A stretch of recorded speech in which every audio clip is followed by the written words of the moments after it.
ओम नमः शिवाय। हर हर महादेव। भगवान भोलेनाथ की कृपा आप सभी पर बरसती रहे।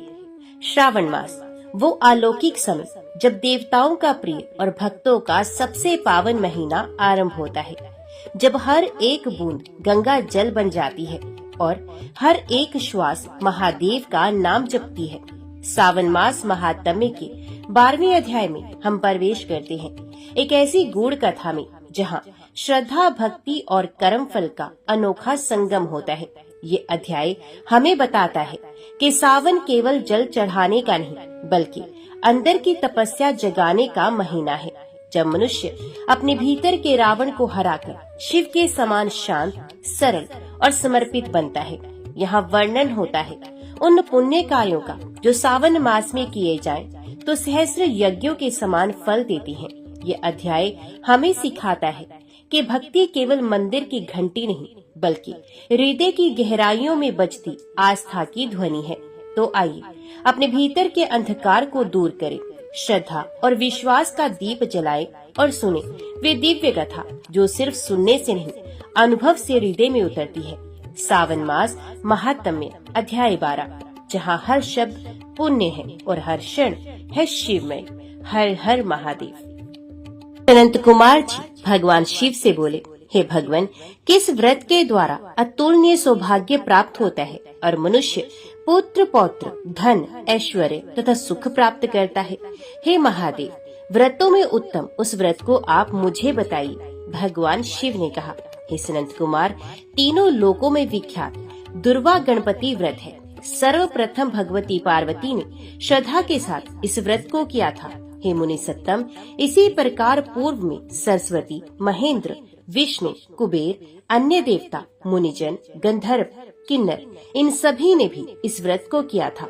श्रावण मास के शुक्ल पक्ष की शुद्ध व महापुण्यदायिनी चतुर्थी तिथि को इस व्रत को करना चाहिए, क्योंकि उसी दिन सभी पाप समूह का नाश हो जाएगा।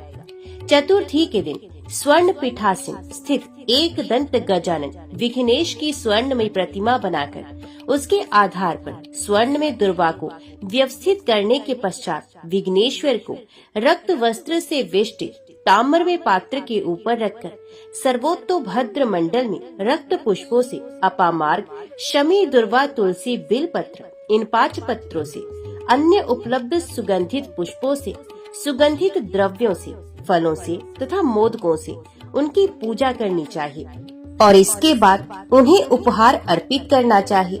इस प्रकार अनेक उपचारों से भी गिरजा पुत्र विघ्नेश की पूजा करनी चाहिए। इस प्रकार कहे, स्वर्ण निर्मित इस प्रतिमा में मैं विघ्नेश का आवाहन करता हूँ।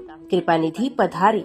इस स्वर्ण में सर्वोत्तम रतन जटित सिंहासन को मैंने आसन के लिए प्रदान किया है, इसलिए विश्व के स्वामी इसे स्वीकार करें। हे उमासुत, आपको नमस्कार है। हे विश्व व्यापक, हे सनातन, मेरे समस्त कष्टों को आप नष्ट कर दें। मैं आपको पादम समर्पित करता हूँ। गणेश्वर, देव, उमापुत्र तथा मंगल का विधान करने वाले को ये अर्घ्य प्रदान करता हूँ। हे भगवान, आप मेरे इस अर्घ्य को स्वीकार करें। विनायक, शूर तथा वर प्रदान करने वाले को नमस्कार है, नमस्कार है। मैं आपको ये अर्घ्य समर्पित करता हूँ, इसे ग्रहण करें। मैंने गंगा आदि सभी तीर्थों से प्रार्थना पूर्वक ये जल प्राप्त किया है। हे सूरपुंगम, आपके स्नान के लिए मेरे द्वारा प्रदत्त इस जल को स्वीकार कीजिए। सिंदूर से चित्रित तथा कुमकुम से रंगा हुआ ये वस्त्र युगम आपको दिया गया है, आप इसे ग्रहण करें। लंबोदर तथा सभी विघ्नों का नाश करने वाले देवता को नमस्कार है। उमा के शरीर के मल से आप विभूत हो। हे गणेश जी, आप इस चंदन को स्वीकार करें। हे सुरश्रेष्ठ, मैंने भक्ति के साथ आपको रक्त चंदन से मिश्रित अक्षत अर्पण किया है। हे सुरसत्तम, आप इसे स्वीकार करें। मैं चंपा के पुष्पों, केतकी के पत्रों तथा जपा कुसुम के पुष्पों से गौरी पुत्र की पूजा करता हूँ। आप मेरे ऊपर प्रसन्न हो। सभी लोगों पर अनुग्रह करने तथा दानवों का वध करने के लिए सकंद गुरु के रूप में अवतार ग्रहण करने वाले आप प्रसन्नता पूर्वक ये धूप लीजिए। परम ज्योति प्रकाशित करने वाले तथा सभी सिद्धियों को देने वाले आप महादेव पुत्र को मैं दीप अर्पण करता हूँ। आपको नमस्कार है। इसके बाद ओम गण गणपति नमः इस मंत्र से मोदक 4 प्रकार के अन्न पायस तथा लड्डू आदि का नैवेद्य अर्पण करें। मैं आपकी मुख शुद्धि के लिए आदर पूर्वक कपूर, इलायची तथा नागवल्ली के दल से युक्त तांबूल आपको प्रदान करता हूँ।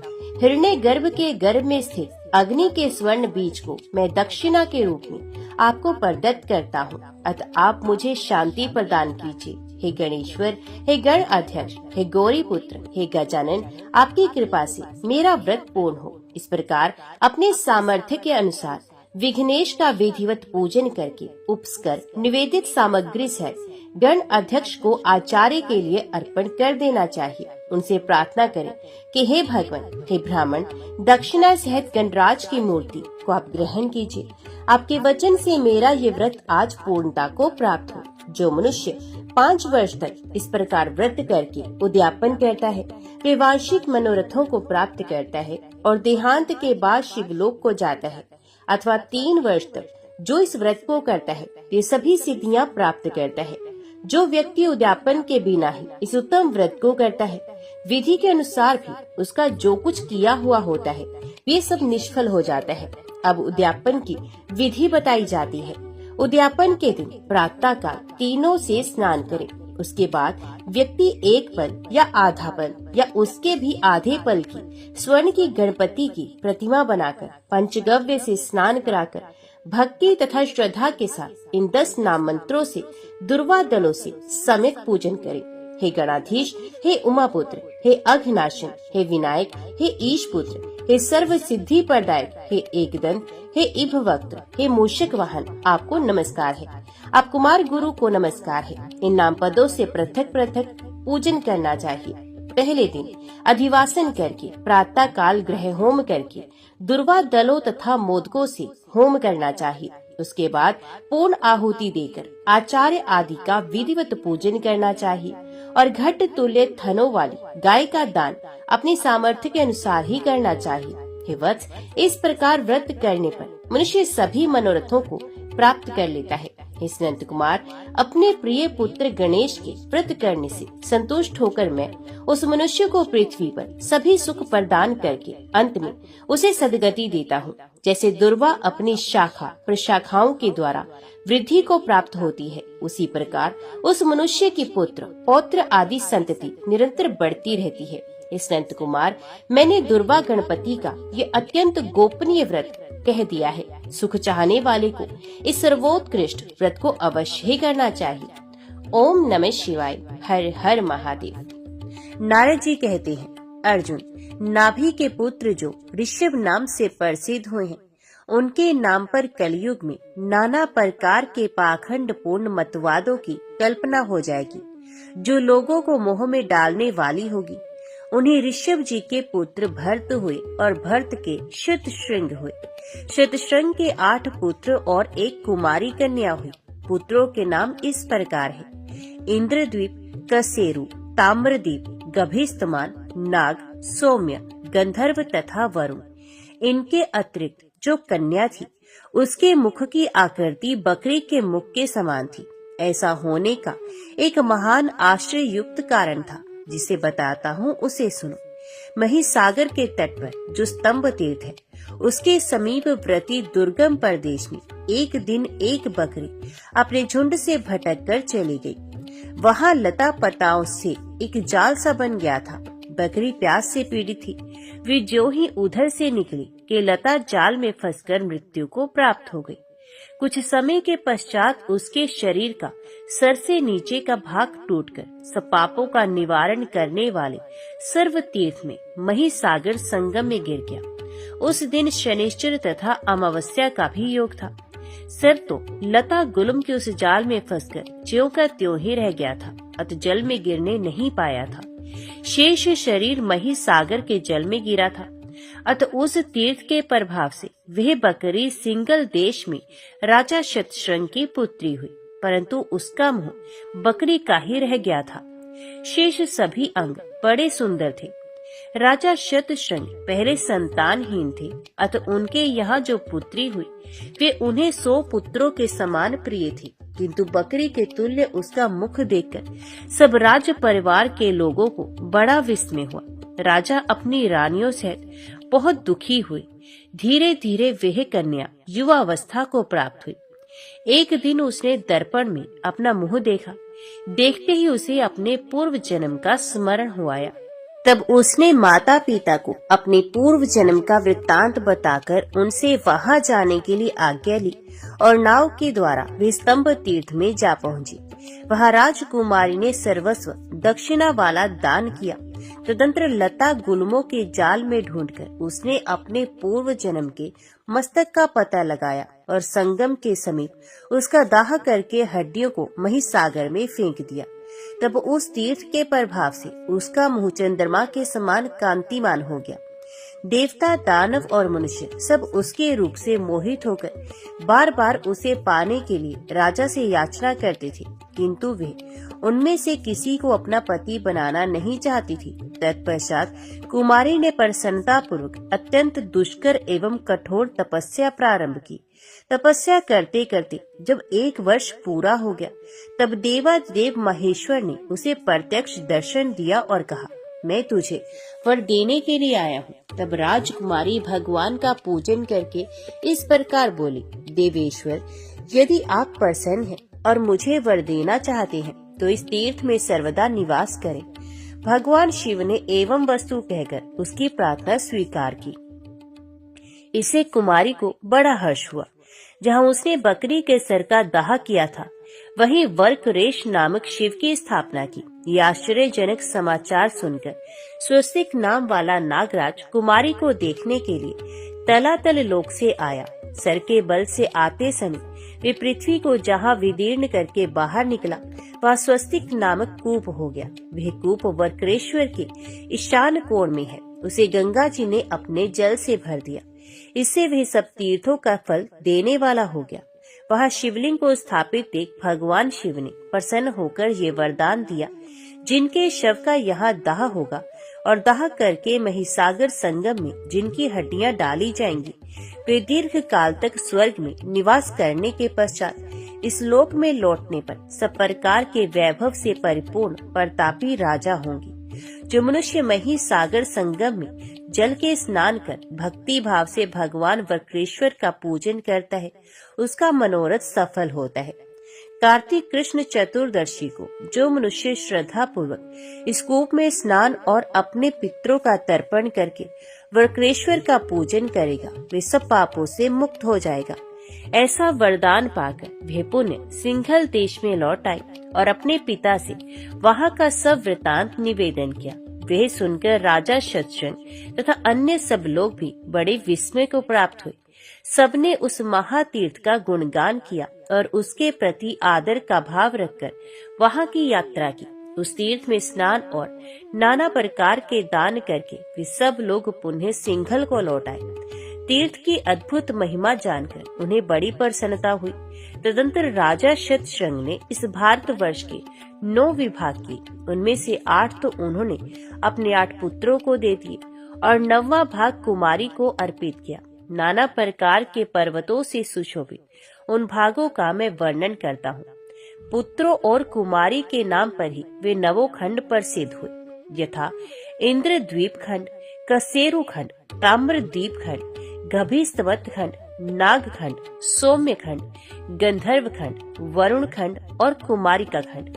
अब पर्वतों के नाम सुनो। महेंद्र, मल्य, सहन्य, शुक्तिमान, ऋष, विंध्य और पारियात्र। यही 7 यहाँ कुल पर्वत हैं। महेंद्र पर्वत से जो परे भूभाग है उसे इंद्रद्वीप कहते हैं। पारियात्र पर्वत के पीछे का क्षेत्र कुमारिक खंड माना गया। ये सभी खंड 1-1 सहस्र योजन का विस्तार रखते हैं। अब नदियों के उद्गम स्थानों का संक्षिप्त परिचय सुनो। वेद, स्मृति आदि नदियाँ पारियात्र पर्वत से प्रकट हुई मानी गई हैं। नर्मदा और सुरसा आदि सरिताएं विंध्य पर्वत से निकली हैं। शतद्रु और चंद्रभागा आदि ऋष पर्वत की संतान है। ऋषिकुला और कुमारी आदि नदियाँ शुक्तिमान की शाखा से प्रकट हुई हैं। तापी, पयोशिनी, निर्विंध्या, महानदी, कावेरी, कृष्णवेणी तथा भीमरथी ये सहन्य के समीपवर्ती पर्वतों से निकली हुई मानी गई हैं। कृतमाला और ताम्रपर्णी आदि सरिताएं मल्य पर्वत से निकली हैं। त्रिसामा और ऋष्यकुल्या आदि महेंद्र पर्वत से प्रकट हुई हैं। इस प्रकार राजा अपने पुत्रों तथा कुमारी को भारतवर्ष के विभिन्न भाग देकर स्वयं उत्तर दिशा में शतशृंग पर्वत पर चले गए और वहां घोर तपस्या करके ब्रह्मलोक को प्राप्त हुए। इधर महाभाग्यशालिनी कुमारी स्तंभ तीर्थ में रहकर कुमारिका खंड की आय से दान देती हुई तपस्या करने लगी। तदंतर कुछ काल के बाद कुमारी के 8 भाइयों से 9 पुत्र उत्पन्न हुए, जो महान पराक्रम, बल और उत्साह से संपन्न थे। एक दिन वे सब के सब वहां आकर कुमारी से बोले, शुभे, तुम हमारे कुल की देवी हो, हम पर कृपा करो। हम लोग 72 भाई हैं और हमारे पास 8 खंड है। तुम स्वयं ही बंटवारा करके हम सब लोगों को दे दो, जिससे हम लोगों में फूट न हो पाए। उनके ऐसा कहने पर सब धर्मों को जानने वाली कुमारी ने भारतवर्ष के 9 खंडों के 72 भाग किए। मंडल प्रदेश में 4 करोड़ ग्रामों को सम्मिलित किया। 2.5 करोड़ ग्रामों में युक्त प्रदेश बाला कहलाते हैं। खुरासान देश में 1.25 करोड़ ग्राम है। अंधल में 4 लाख, नेपाल में 1 लाख ग्राम है। कान्य कुब्ज देश 36 लाख ग्रामों से युक्त बताया गया। जनक प्रदेश 72 लाख और गौड़ देश में 18 लाख गांव है। कामरूप में 9 लाख, लाहौर और मालदेश में 9 लाख, कांतीपुर में 9 लाख, माचीपुर में 9 लाख तथा जालंधर और लोहपुर देश में भी 9 लाख ही ग्राम बताए गए। पाम्बीपुर में 7 लाख, रटराज में 7 लाख, हरियाल में 5 लाख, इडदेश में 3.5 लाख, शाम्बण वाहक में 3.5 लाख, नीलपुर में 21,000, अमल देश में 1 लाख, नरेंदु देश में 1.25 लाख, तेलंग देश में 1.25 लाख, मालव में 18 लाख 92,000, स्वयंभर देश में 1.25 लाख, मेवाड़ देश में 1.25 लाख, बागुरी देश में 80,000, गुर्जर देश में 70,000, पांडु देश में 70,000, तेजाकुती में 42,000, काश्मीर मंडल में 68,000, कोंकण देश में 36,000, लघु कोंकण देश में 1440 गांव, सौराष्ट्र में 55,000 गांव तथा ताड़ देश में 21,000 गांव बताए गए हैं। अति सिंधु में 10,000, अश्वमुख में भी 10,000, सजानुभूति देश में 10,000, वेणु देश में 10,000, कलहज देश में 10,000, द्रविड़ देश में 10,000, भद्राशव तथा देव भद्राशव में भी 10,000 गांव माने गए हैं। चिरायुष और यमकोटी देश में 36,000 गांव हैं। रोमक देश में 18 करोड़ गांव बताए जाते हैं। कामरूप, कर्नाटक तथा जंगल, इन 3 देशों में 1.25 लाख गांव हैं। स्त्री राज्य में 5 लाख तथा पुलसित देश में 10 लाख गांव हैं। काम्बोज और कौशल में 10-10 लाख, बहालिक में 4 लाख, लंका में 36,000, वर्धमान में 64,000, सिंघल द्वीप में 10,000, पांडे देश में 36,000, भयानक देश में 1 लाख, मगध देश में 66,000, पंगु देश में 60,000, वेरंतक देश में 30,000, मूल स्थान में 25,000, यवन देश में 40,000 तथा पक्ष बाहु देश में 4,000 गांव बताए गए हैं। इस प्रकार 72 देशों और उनके ग्रामों की संख्या का वर्णन किया गया।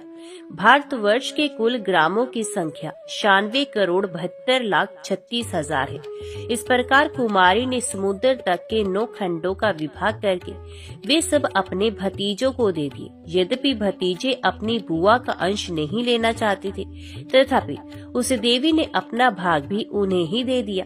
इसलिए इन सब देशों में कुमारी खंड ही चतुर्वर्ग का साधक होने के कारण सबसे श्रेष्ठ बताया गया है। उसमें ही महिसागर संगम ही गुप्त क्षेत्र है, जिसे कुमारी जानती थी। अतः उस गुप्त क्षेत्र में भगवान कुमारेश का पूजन करती हुई वे महान व्रत का पालन करने लगी।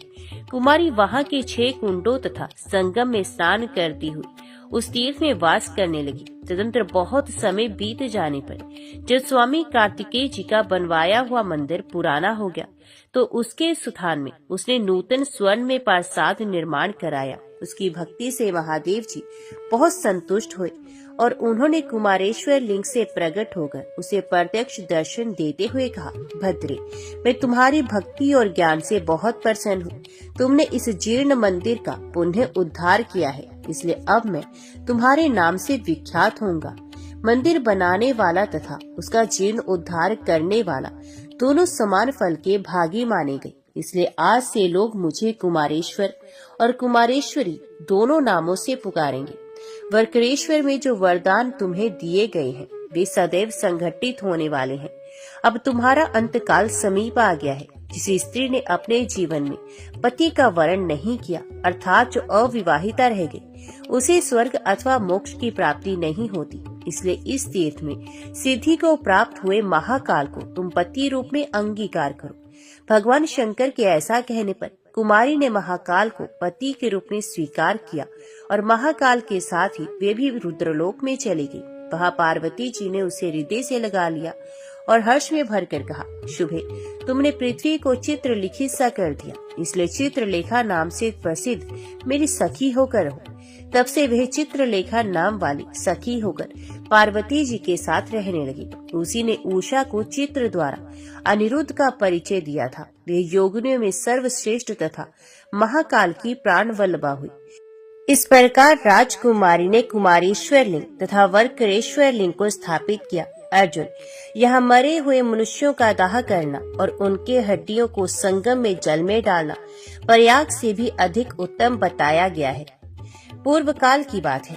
काशीपुरी में मणिक नाम से प्रसिद्ध एक महायशस्वी ब्राह्मण हो गए हैं। वे जप करने वालों में सर्वश्रेष्ठ थे। महाभाग मानिक रुद्र के मंत्रों का जप किया करते थे। उनके कोई पुत्र नहीं था, अतः पुत्र के लिए रुद्र मंत्रों का जप करते करते उनके 100 वर्ष पूरे हो गए। इससे भगवान शंकर बहुत प्रसन्न हुए और बोले, मांटे, तुम्हें एक बुद्धिमान पुत्र उत्पन्न होगा जिसका प्रभाव और पराक्रम मेरे ही समान होगा। वह तुम्हारे संपूर्ण कुल का उद्धार करेगा। भगवान शंकर का यह वरदान सुनकर मंट को बड़ा हर्ष हुआ। कुछ काल के अनंतर महात्मा मंट की पत्नी ने गर्भ धारण किया। उन्हें गर्भ धारण किए 4 वर्ष बीत गए, परंतु गर्भ का बालक माता का उदर छोड़कर बाहर नहीं निकलता था। तब मांटी ने उससे कहा, बेटा, विभिन्न योनियों में पड़े हुए जीव ये सोचा करते हैं कि हम कब मनुष्य योनि में जन्म लेंगे, जहाँ धर्म, अर्थ, काम और मोक्ष की भी प्राप्ति होती है, जिसमें किए हुए पूजन का महान फल होता है, तथा जहाँ पितरों और देवताओं के संतोष के लिए नाना प्रकार के धर्म अनुष्ठान का अवसर प्राप्त होता है। ऐसे मनुष्य जन्म का जिसे पाने की अभिलाषा देवता भी करती हैं। तुम अनादर करके माता के उदर में ही क्यों स्थित हो रहे हो? गर्भ ने कहा, पिताजी, मैं भी ये सब कुछ जानता हूँ। वास्तव में ये मनुष्य जन्म परम दुर्लभ है, किंतु मैं काल के मार्ग से सदा ही बहुत डरता हूँ। विद्वान पुरुष को उसी वस्तु के लिए यत्न करना चाहिए जो दुख युक्त न हो। यदि मेरा यह मन भयानक एवं गंभीर काल से ताड़ित होकर भांति भांति के दोषों को न प्राप्त हो, तो मैं परम दुर्लभ मनुष्य जन्म को शीघ्र प्राप्त कर सकता हूँ। ये सुनकर उसके पिता मंट भी भगवान सदाशिव की शरण में गए और बोले, देव महेश्वर, मेरी रक्षा कीजिए। भगवान, आपने ही मुझे पुत्र दिया है और आप ही जन्म कराइए। तब मांटी की अतिशय भक्ति से संतुष्ट हो भगवान महेश्वर अपनी विभूतियों से बोले, ज्ञान, धर्म, वैराग्य तथा ऐश्वर्य और अज्ञान, अधर्म, अवैराग्य तथा अनऐश्वर्य, तुम सब लोग शीघ्र जाओ और मांटी के पुत्र को समझाओ। तब वे विभूतियां उस गर्भ को समझाती हुई बोली, महावते, मांटी कुमार, तुम्हें अपने मन में भय नहीं करना चाहिए। हम चारों धर्म, ज्ञान, वैराग्य और ऐश्वर्य तुम्हारे मन से कभी अलग नहीं होंगे। तत्पश्चात अधर्म आदि बोले, हम तुम्हारे पास नहीं आएंगे। तुम्हें नमस्कार है, तुमको हमसे कोई भय नहीं। इन विभूतियों के द्वारा ऐसा आश्वासन मिलने पर वे गर्भ का बालक शीघ्र बाहर निकल आया। बाहर जन्म लेते ही वे कांपने और रोने लगा। तब विभूतियों ने कहा, मांटे, तुम्हारा पुत्र अब भी काल मार्ग से भयभीत होकर कांपता और रोता है, इसलिए वे काल भीति नाम से प्रसिद्ध होगा। इस प्रकार वरदान देकर वे विभूतियां महादेव जी के समीप चली गई और वह बालक शुक्ल पक्ष के चंद्रमा के समान प्रतिदिन बढ़ने लगा। संस्कारों से सुसंस्कृत होने पर उस बुद्धिमान बालक ने पाशुपत मंत्र की दीक्षा ली और सद्यो जातादि 5 मंत्रों का जप करते हुए वे तीर्थ यात्रा में तत्पर हो गया। अर्जुन मही सागर संगम रूप गुप्त क्षेत्र के गुणों का वर्णन सुनकर काल भीति भी वहां गया और मही के जल में स्नान करके 1 करोड़ मंत्र का जप किया। जप समाप्त करके जब वह लौटा तो थोड़ी ही दूर पर उसने बिल्व का वृक्ष देखा। वहां जप करते समय उस ब्राह्मण की इंद्रिया लय को प्राप्त हो गई। वे क्षण भर में केवल परम आनंद स्वरूप हो गया। उसके उस ब्रह्म आनंद की तुलना स्वर्ग आदि के सुखों से कदापि नहीं हो सकती। 2 घड़ी तक समाधि में स्थित होने के पश्चात वह पुण्य पूर्व अवस्था में आ गया। ये देखकर काल भीति को बड़ा विस्मय हुआ।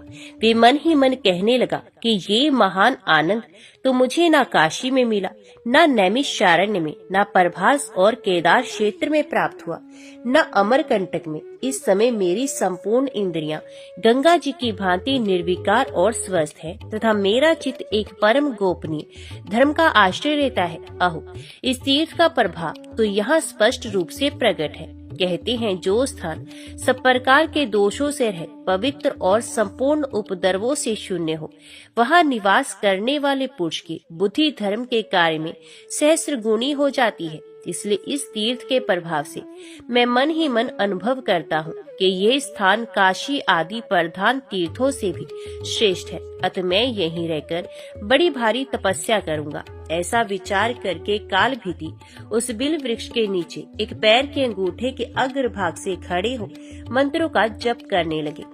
जप के नियम ग्रहण करने के पश्चात वे 100 वर्ष तक जल की एक एक बूंद पीकर रहे। 100 वर्ष पूर्ण होने पर उनके सामने एक मनुष्य जल से भरा हुआ घड़ा लेकर आया। उसने काल भीति को प्रणाम करके बड़े हर्ष से कहा, महामते, आज आपका नियम पूरा हो गया, यह जल ग्रहण कीजिए। काल भीति बोले, आप किस वर्ण के हैं तथा आपका आचार विचार कैसा है, ये सब यथार्थ रूप से बताइए। आपके जन्म और आचार जान लेने पर मैं ये जल ग्रहण करूँगा, अन्यथा नहीं। आगंतुक मनुष्य बोला, मैं अपने माता पिता को नहीं जानता, अपने आप को सदा इसी रूप में देखता हूँ। आचारों और धर्मों से मेरा कोई प्रयोजन नहीं। काल भीति ने कहा, यदि ऐसी बात है तो मैं आपका जल कभी ग्रहण नहीं करूँगा। इस विषय में मेरे गुरु ने वैदिक सिद्धांत के अनुसार जो उपदेश दिया है वे सुनो। जिसके कुल का ज्ञान न हो, जिसके जन्म में वीर शुद्धि का भाव हो, उसका अन्न खाने और जल पीने वाले साधु पुरुष तत्काल कष्ट में पड़ जाता है। जो हीन वर्ण का है तथा जो भगवान शिव का भक्त नहीं है, इन 2 प्रकार के मनुष्यों को दान देते समय उसे लेने का अधिकारी समझना चाहिए। आगंतुक मनुष्य बोला, तुम्हारी इस बात पर मुझे हंसी आती है। अहो, तुम बड़े अविवेकी हो। जब सब भूतों से सदा भगवान शंकर ही निवास करते हैं तो किसी के प्रति भी भली बुरी बात नहीं कहनी चाहिए, क्योंकि इससे भगवान शिव की ही निंदा होती है। जो अपने और दूसरे के बीच अंतर मानता है, इस भेददर्शी पुरुष के लिए मृत्यु अत्यंत घोर भय उपस्थित करती है। अथवा यदि शुद्धि का भी विचार किया जाए तो बताओ, इस जल में क्या अपवित्रता है? ये घड़ा मिट्टी का बना है और अग्नि से पकाया गया, फिर जल से भर दिया गया। इन सब वस्तुओं में से कोई अशुद्धि है ही नहीं। यदि कहें कि मेरे संसर्ग से अशुद्धि आ गई है तो ये भी स्पष्ट नहीं, क्योंकि वैसी दशा में जब मैं इस पृथ्वी पर हूँ तो आप यहाँ क्यों रहते हैं? बताइए, आप क्यों इस पृथ्वी पर चलते हैं, आकाश में क्यों नहीं चलते? अतः इस प्रकार विचार करने पर आपकी बात मूर्खों की सी जान पड़ती है। काल भीति ने कहा, यदि ऐसा कहा जाता है कि संपूर्ण भूतों में एक शिव ही है, तो कथन मात्र के लिए सबको शिव मानने वाले नास्तिक लोग भक्ष्य भोज्य आदि पदार्थों को छोड़कर मिट्टी क्यों नहीं खाते, राख और धूल क्यों नहीं फांकते? इसलिए संसार की व्यवहार सिद्धि के लिए एक मर्यादा स्थापित की गई, जो समय से ही सफल होती है, अन्यथा नहीं। आप उस मर्यादा को श्रवण करें। पूर्व काल में ब्रह्मा जी ने इस 5 भौतिक जगत की सृष्टि की और उसे नाम में परपंच से बांध दिया। उस नाम परपंच के 4 भेद हैं, ध्वनि, वर्ण, पद और वाक्य। यही नामात्मक परपंच के 4 आधार स्थान हैं। इनमें ध्वनि नाद स्वरूप है।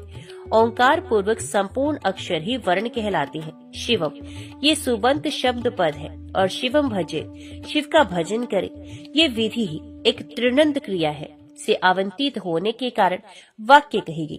यह वाक्य भी 3 प्रकार का होता है। ऐसा श्रुति का सिद्धांत है। पहला प्रभु सम्मत, दूसरा सुहृत सम्मत, तीसरा कांता सम्मत। यही त्रिविध वाक्य माने गए। जैसे स्वामी सेवक को यह आदेश देता है कि अमुक काम करो, ये प्रभु सम्मत वाक्य है। उसी प्रकार श्रुति और स्मृति दोनों प्रभु सम्मत वाक्य का प्रयोग करती है, स्वामी की भांति आज्ञा देती है। इतिहास और पुराण आदि सुहृत सम्मत कहे जाते हैं, जिस सुहृदों की भांति समझाकर मनुष्य को यथार्थ मार्ग में लगाती है, तथा काव्य के जो सरस एवं व्यंग्यपूर्ण आलाप आदि हैं, उन्हें कांता सम्मत कहते हैं।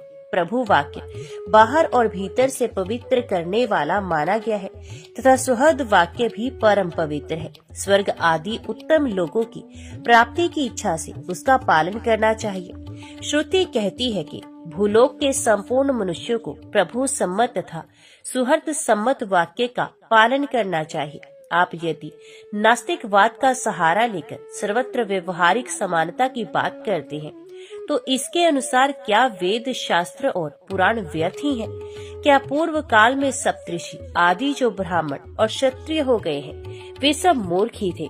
केवल आप ही चतुर हैं, जो वेद वेदांग और वेदांत का अनुसरण करने वाले एवं सत्व गुण में स्थित हैं। वे ऊपर के लोकों में गमन करते हैं। रजोगुणी मनुष्य मध्यवर्ती भूलोक में निवास करते हैं और तमोगुणी जीव नीचे के लोकों अथवा नरकों में रहते हैं। सात्विक आहार तथा सात्विक आचार विचार से मनुष्य स्वर्गगामी होता है, अतः सदाचार का ध्यान रखना आवश्यक है। हम आपकी बातों में दोष ढूंढते हो, ऐसी बात ही नहीं। हम ये नहीं कहना चाहते कि संपूर्ण भूतों में भगवान शिव नहीं, भगवान तो संपूर्ण भूतों में है ही, किंतु इस विषय में मैं जो उपमा दे रहा हूँ उसे ध्यान देकर सुने।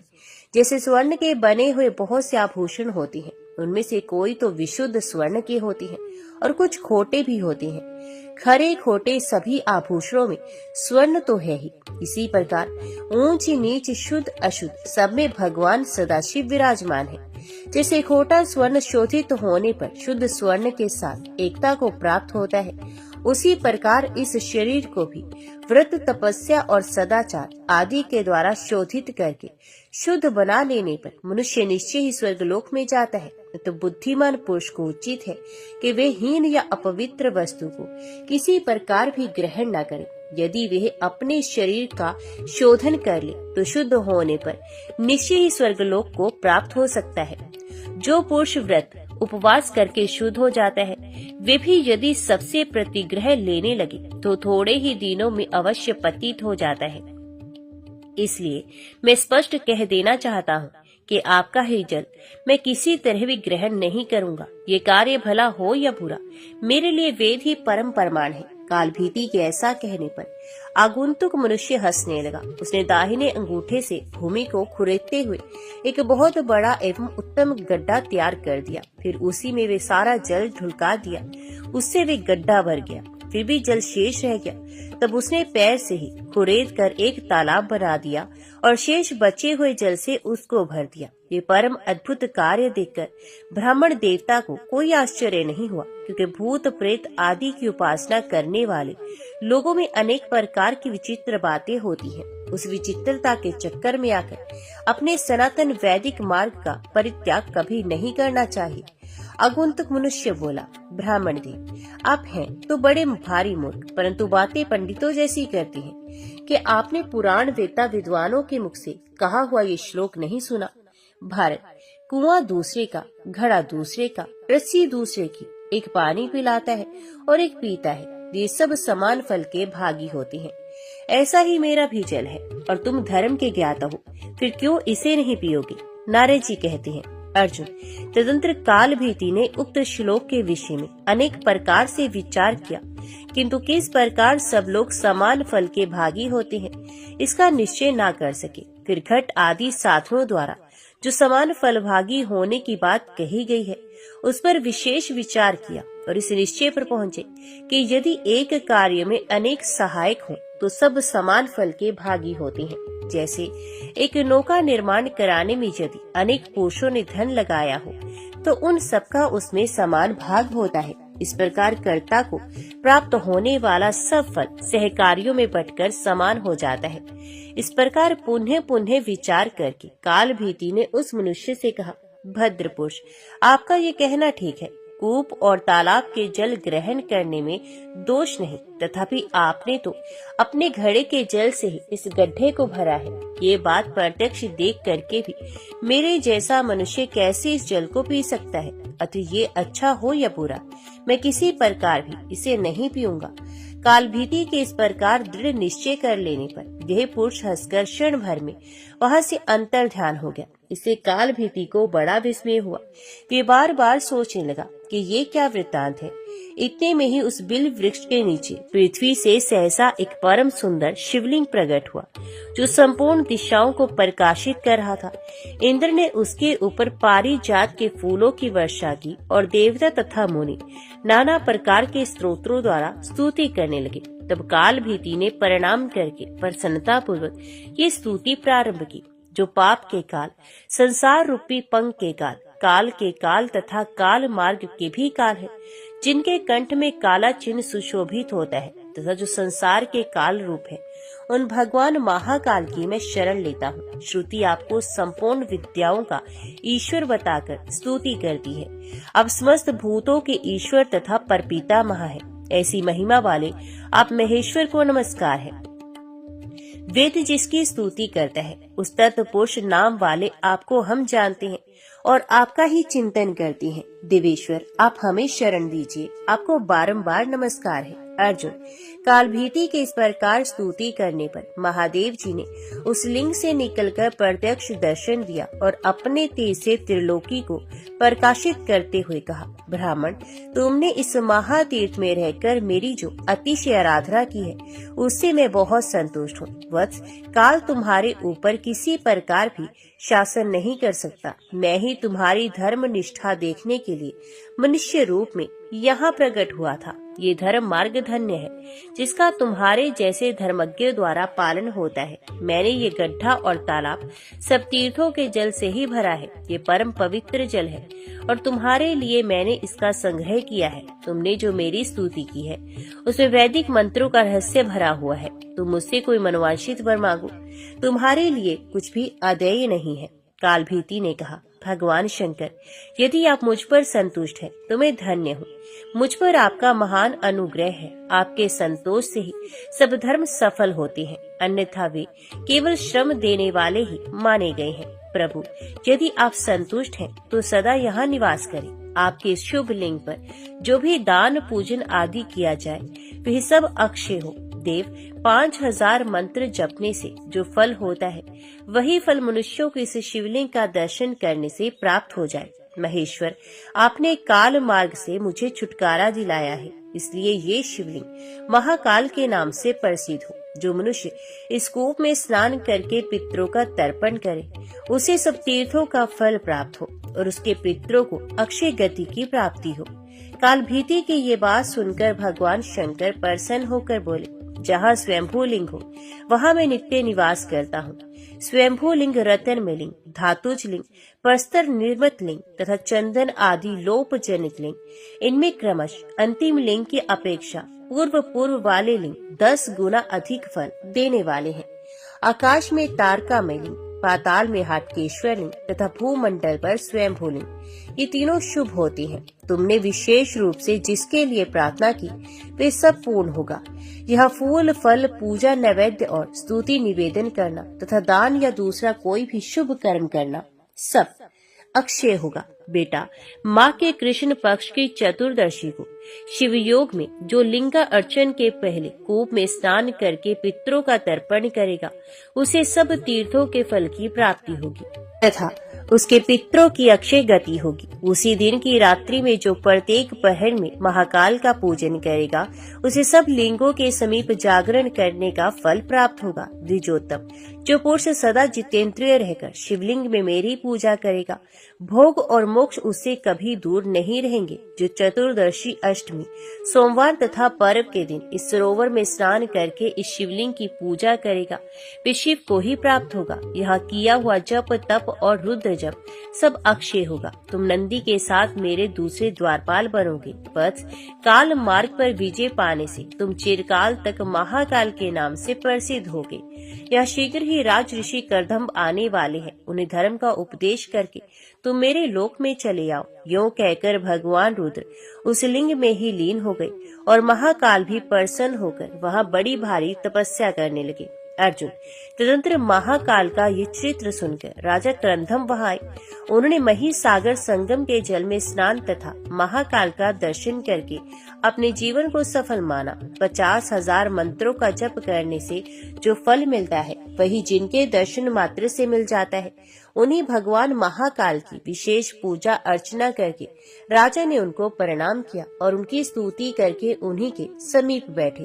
तत्पश्चात भगवान शिव के वचन का स्मरण करके मुस्कुराते हुए महाकाल जी ने राजा की अगवानी की और स्वागत सत्कार पूर्वक उन्हें अर्घ्य प्रदान किया। फिर कुशल प्रश्न के पश्चात जब राजा सुख पूर्वक बैठे तो उन्होंने महाकाल जी से पूछा, भगवान, मेरे मन में सदा ये संशय बना रहता है कि मनुष्यों द्वारा पितरों का जो तर्पण किया जाता है उसमें जल तो जल में ही चला जाता है, फिर हमारे पूर्वज उससे तृप्त कैसे होते हैं? इसी प्रकार पिंड आदि का सबदान भी यही देखा जाता है। अतः हम ये कैसे मान लें कि ये पितृ आदि के उपभोग में आता है?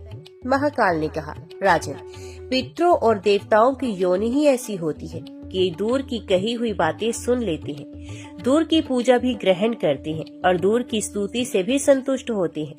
इसके सिवा वे भूत, भविष्य और वर्तमान सब कुछ जानते और सर्वत्र पहुँचते हैं। पांचों तन मात्राएं, मन, बुद्धि, अहंकार और प्रकृति, इन 9 तत्वों का बना हुआ उनका शरीर होता है। इसके भीतर 10वें तत्व के रूप में साक्षात भगवान पुरुषोत्तम निवास करते हैं। इसलिए देवता और पितृ गंध तथा रस तत्व से तृप्त होते हैं, शब्द तत्व से रहते हैं तथा स्पर्श तत्व को ग्रहण करते हैं और किसी को पवित्र देखकर उनके मन में बड़ा संतोष होता है। जैसे पशुओं का भोजन तृण और मनुष्यों का भोजन अन्न कहलाता है, वैसे ही देव योनियों का भोजन अन्न का सार तत्व है। संपूर्ण देवताओं की शक्तियाँ अचिंत्य एवं ज्ञान गम्य है, अतः वे अन्न और जल का सार तत्व ही ग्रहण करते हैं। शेष जो स्थूल वस्तु है वे यहीं स्थित देखी जाती है। करदम्ब ने पूछा, श्राद्ध का अन्न तो पितरों को दिया जाता है, परंतु वे अपने कर्म के अधीन होते हैं। यदि वे स्वर्ग अथवा नरक में हो तो श्राद्ध का उपभोग कैसे कर सकते हैं? और वैसी दशा में वे वरदान देने में भी कैसे समर्थ हो सकते हैं? महाकाल ने कहा, राजन, ये सत्य है कि पितर अपने अपने कर्मों के अधीन होते हैं, परंतु देवता, असुर और यक्ष आदि के 3 अमूर्त तथा चारों वर्णों के 4 मूर्त, ये 7 प्रकार के पितृ माने गए हैं। ये नित्य पितर हैं, ये कर्मों के अधीन नहीं है, वे सबको सब कुछ देने में समर्थ है। वे 7 पितर भी सब वरदान आदि देते हैं। उनके अधीन अत्यंत प्रबल 31 गण होते हैं। राजन, इस लोक में किया हुआ श्राद्ध उन्हीं मानव पितरों को तृप्त करता है। वे तृप्त होकर श्राद्ध कर्ता के पूर्वजों को जहाँ कहीं भी उनकी स्थिति हो जाकर तृप्त करते हैं। इस प्रकार अपने पितरों के पास श्राद्ध में दी हुई वस्तु पहुँचती है और वे श्राद्ध ग्रहण करने वाले नित्य पितर ही श्राद्ध कर्ताओं को श्रेष्ठ वरदान देते हैं। राजा ने पूछा, विप्रवर, जैसे भूत आदि को उन्हीं के नाम से कहकर कोई वस्तु दी जाती है, उसी प्रकार देवता आदि को संक्षेप से क्यों नहीं दिया जाता? मंत्र आदि के प्रयोग द्वारा विस्तार क्यों किया जाता है? महाकाल ने कहा, राजन, सदा सबके लिए उचित प्रतिष्ठा करनी चाहिए। उचित प्रतिष्ठा के बिना दी हुई कोई वस्तु वे देवता आदि ग्रहण नहीं करते। घर के दरवाजे पर बैठा हुआ कुत्ता जिस प्रकार ग्रास ग्रहण करता है, क्या कोई श्रेष्ठ पुरुष भी उसी प्रकार ग्रहण करता है? इसी प्रकार भूत आदि की भांति देवता कभी अपना भाग ग्रहण नहीं करते। वे पवित्र भोगों का सेवन करने वाले तथा निर्मल है। अतः अश्रद्धालु पुरुष के द्वारा बिना मंत्र के दिया हुआ जो कोई हव्य भाग होता है उसे वे स्वीकार नहीं करते। यह मंत्रों के विषय में श्रुति भी इस प्रकार कहती है, सब मंत्र ही देवता है। विद्वान पुरुष जो जो कार्य मंत्र के साथ करता है उसे वह देवताओं के द्वारा ही संपन्न करता है। मंत्र उच्चारण पूर्वक जो कुछ देता है वे देवताओं द्वारा ही देता है। मंत्र पूर्वक जो कुछ ग्रहण करता है वह देवताओं द्वारा ही ग्रहण करता है। इसलिए मंत्र उच्चारण किए हुए बिना मिला हुआ प्रतिग्रह ना स्वीकार करें। बिना मंत्र के जो कुछ किया जाता है वह प्रतिष्ठित नहीं होता। इस कारण पौराणिक और वैदिक मंत्रों द्वारा ही सदा दान करना चाहिए। राजा ने पूछा, कुश, तिल, अक्षत और जल इन सबको हाथ में लेकर क्यों दान दिया जाता है? मैं इसका कारण जानना चाहता हूँ।